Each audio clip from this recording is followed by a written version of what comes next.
Di samping laporan temuan minyak, KRI Rem 331 melaporkan secara lisan telah terdeteksi pergerakan di bawah air dengan kecepatan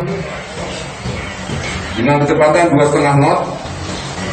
Kontak tersebut kemudian bilang, sehingga masih tidak cukup data untuk mengidentifikasi kontak dimaksud sebagai kapal selam.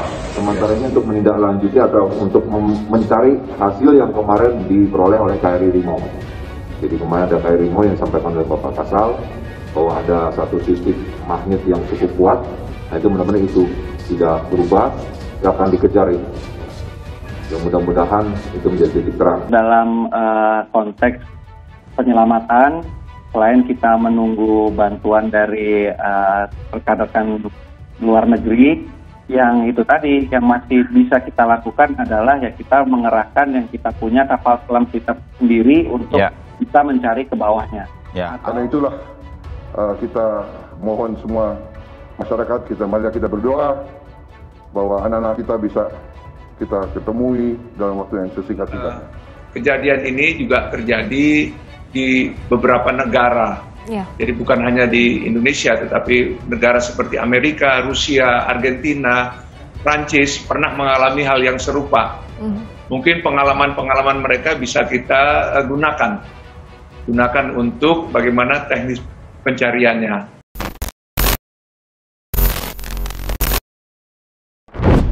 Alhamdulillah, harapan untuk keselamatan semua kru kapal semakin besar. Dengan berhasil ditemukannya titik tenggelamnya kapal Nanggala, sekarang pemerintah berupaya keras untuk melakukan pengangkatan. Walaupun ini tidak mudah, setidaknya harapan itu besar. Apalagi dengan semakin banyaknya dukungan terhadap negara kita dari negara-negara sahabat yang siap membantu upaya evakuasi segera dengan 2 unit kapal selam milik TNI Angkatan Laut. Proses rescue dilakukan menyusul titik koordinat kapal yang telah diketahui.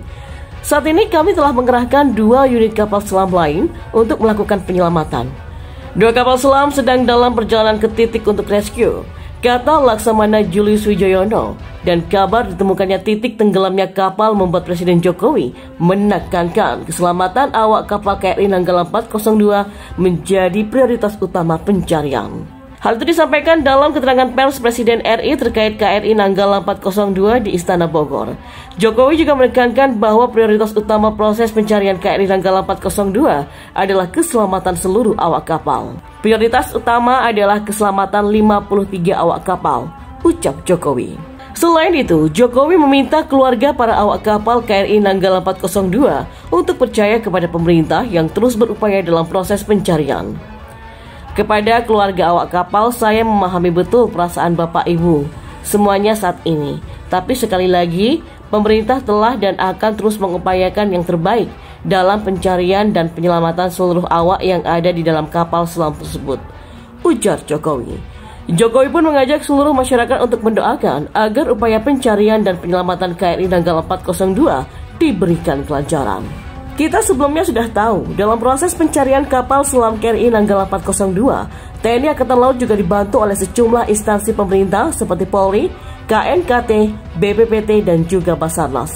Selain itu, 3 negara tetangga juga ikut membantu mencari KRI Nanggala 402. Dengan adanya bantuan pencarian tersebut, Hadi Cahyanto pun berharap kapal selam KRI Nanggala 402 bisa segera ditemukan.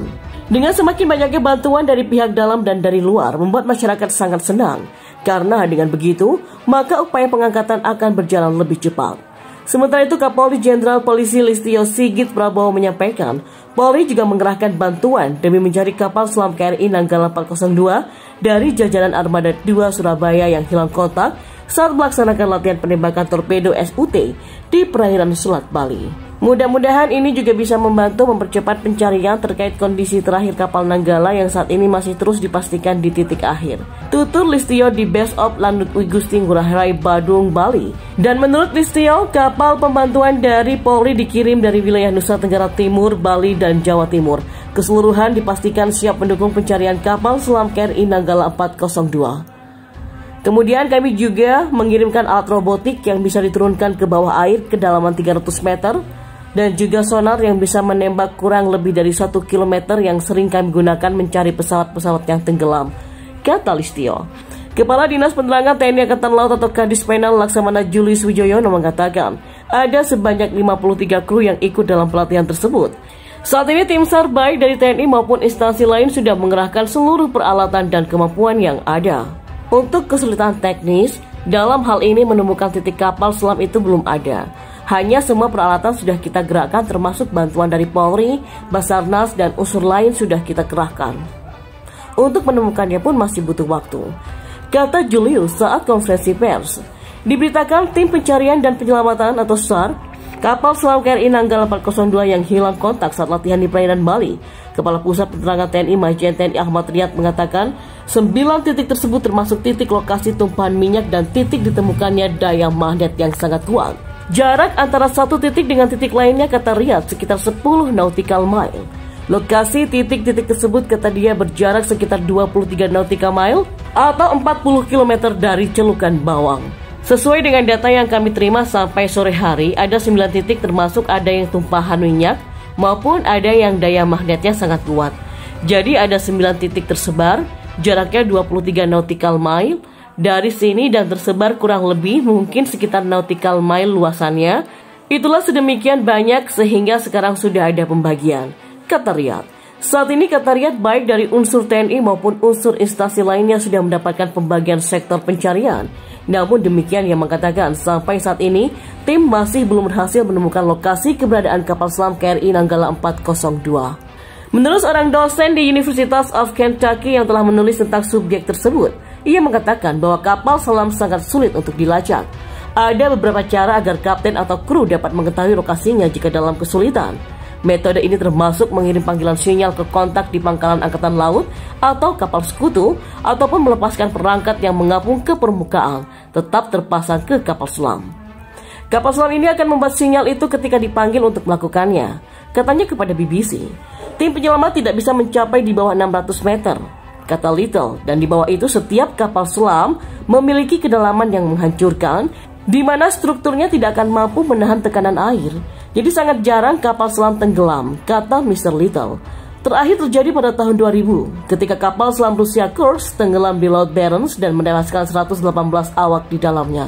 Jumlah hari di mana kru dapat bertahan hidup tergantung pada berapa lama mereka telah melakukan tugas di bawah air dan seberapa siap mereka untuk kehilangan tenaga. Jika baterai telah diisi dan udara segar, maka prospeknya penuh harapan, kata Dr. Farley. Sehubungan dengan kapal selam Argentina, ia menambahkan, jarak keluar tampaknya menjadi 10 hari jika mereka dipersiapkan dengan baik. Nah, dengan kemungkinan kekurangan oksigen dan penumpukan karbon monoksida, mati lemas adalah resiko nomor 1. Oksigen dapat disuplai lewat tabung atau generator yang melakukan proses yang dibuat elektrolisis, yang secara efektif memisahkan komponen seperti air dan oksigen. Namun kurangnya daya akan menghambat proses ini dan pasokan mungkin akan habis secara bertahap.